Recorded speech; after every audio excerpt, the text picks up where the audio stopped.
Halo guys, jumpa lagi dengan saya. Apa kabar semua? Semoga sehat selalu ya. Di kesempatan kali ini aku mau bahas untuk gagal bayar di aplikasi pinjaman online yaitu Dana Bijak ya. Sesuai dengan requestan dari teman-teman nih, udah banyak yang menanyakan untuk risiko gagal bayar di aplikasi Dana Bijak ya, seperti itu. Yang pertama mungkin aku bahas dari aplikasinya dulu ya. Untuk aplikasi Dana Bijak ini legal ya, berizin di OJK. Bisa Anda cek langsung ya di website resminya OJK untuk daftar perusahaan fintech lending berizin ya. Situ bisa Anda cari untuk nama sistem elektroniknya itu Dana Bijak. Lalu untuk alamat websitenya itu danabijak.com ya. Lalu untuk nama perusahaannya yaitu PT Digital Mikro Indonesia ya, seperti itu. Untuk sistem operasinya Android ya, di iOS kayaknya belum ada sih. Oke, ini dari teman-teman banyak yang nanyain ya untuk resiko telat bayar di aplikasi Dana Bijak yang katanya akan dikunjungi ke rumah ya, seperti itu. Ini juga aku mau bacain ya salah satu penagihan dari aplikasi Dana Bijak ya. Banyak yang ngirimin pesan-pesan penagihan ya dari teman-teman. Oke, di sini mau aku bacain ya. Ini untuk contoh penagihan dari aplikasi Dana Bijak. Di sini keterangannya dari Dana Bijak ya. Mau aku bacain. Di sini reminder terakhir tagihan Dana Bijak ya. Yang terhormat pelanggan Dana Bijak, perkenalkan saya Randy dari PT MBA Konsulkan dari Dana Bijak ya, seperti itu. Sekali lagi, jika tidak ada pembayaran Dana Bijak di tanggal 10 Januari ya, tolong kooperatif karena kolektor lapangan akan datang ke alamat rumah atau kantor yang terdaftar sesuai aplikasi besok ya, seperti itu. Lalu di bawahnya juga ada keterangan lagi ya, tolong kirim bukti pembayaran jika sudah melakukan pembayaran agar data di out dari bagian penagihan ya, seperti itu. Oke, di sini jelas intinya ini penagihan dari Dana Bijak ya. Yang isi pesannya, perkenalkan ini namanya Randy ya. Jadi ini terakhir ditunggu sampai dengan tanggal 10 Januari ya. Jadi 2 bulan lalu ya, udah kelewat. Kalau tidak ada pembayaran, kolektor lapangan akan datang ke alamat rumah atau kantor yang terdaftar sesuai aplikasi ya. Maksudnya ini mungkin tempat kerja ya, seperti itu. Bisa Anda amati ya dari pesan ini, walaupun ini mau mendatangkan DC ke rumah, tapi di sini ngasih dua opsi ya, ada dua pilihan. Jadi mau didatangin ke rumah atau bayar sesuai aplikasi ya, seperti itu. Jadi di bawahnya juga ada tolong kirim bukti pembayaran jika sudah melakukan pembayaran ya, seperti itu.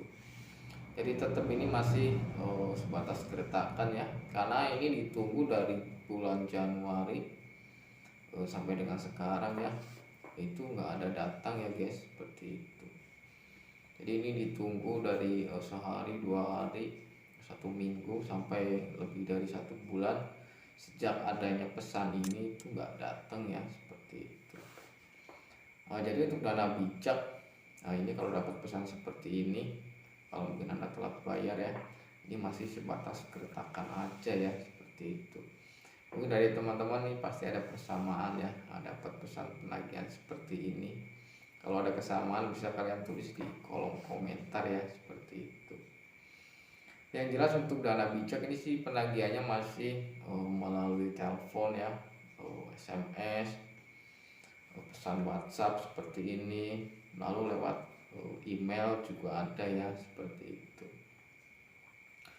Untuk saran saya sih ya, buat teman-teman yang telat bayar, Kalau Anda masih ngeladenin istilahnya oh, telepon atau pesan dari DC pinjol yang nagih, kalau Anda masih mau baca, masih mau istilahnya merespon, justru Anda akan semakin panik ya seperti itu. Soalnya kalau baca-baca pesan-pesan seperti ini, pastinya akan menakutkan ya. Pasti Anda panik, wah jangan-jangan besok mau datang nih. Oh, kira-kira gimana, bingung ya seperti itu.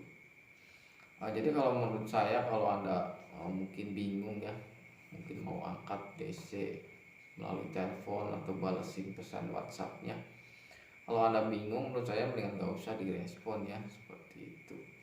Jadi untuk sementara Anda belum punya dana untuk membayar, lebih baik gak usah direspon ya seperti itu. Soalnya kalau Anda masih merespon, pastinya Anda akan semakin panik ya, semakin takut seperti itu. Nah, soalnya pastinya kalau telat bayar, Anda ngangkat telepon dari DC, itu nggak bakal jauh ya. Nah, ujung-ujungnya pasti nanya, yang pertama nanya kapan mau bayar, ditunggu hari ini, kalau nggak suruh perpanjangan seperti itu.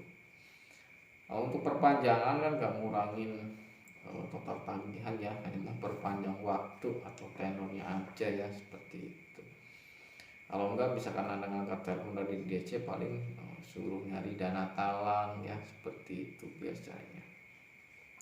Kalau suruh nyari dana talang, yang artinya Anda suruh minjem lagi ya.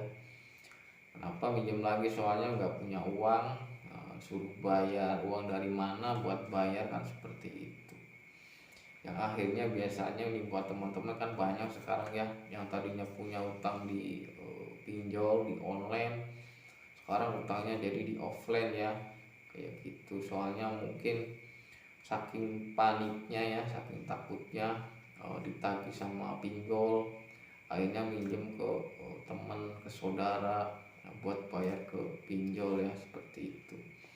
Sebenarnya itu masih sama-sama aja ya, kalau Anda masih ngutang buat bayar utang, yang artinya sama aja dengan tutup lubang gali lubang ya. Nah, jadi permasalahan Anda itu belum selesai seperti itu. Soalnya Anda masih minjem uang buat bayar utang, kan seperti itu. Jadi masih sama aja, cuman berpindah, yang tadinya punya utang di online, sekarang jadi di offline seperti itu. Yang jelas buat teman-teman yang menanyakan ya, untuk aplikasi Dana Bijak, sampai dengan saat ini sih informasinya belum ada yang dikunjungi ya, yang artinya belum ada DC lapangannya.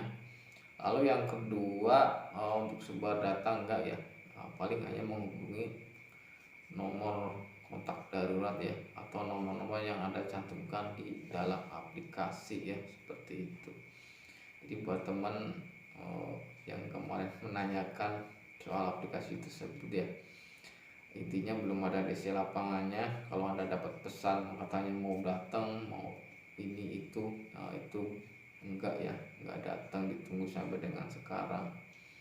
Sebenarnya untuk aplikasi Dana Bijak udah pernah aku bahas ya, sekitar 1 tahun yang lalu, untuk gagal bayarnya.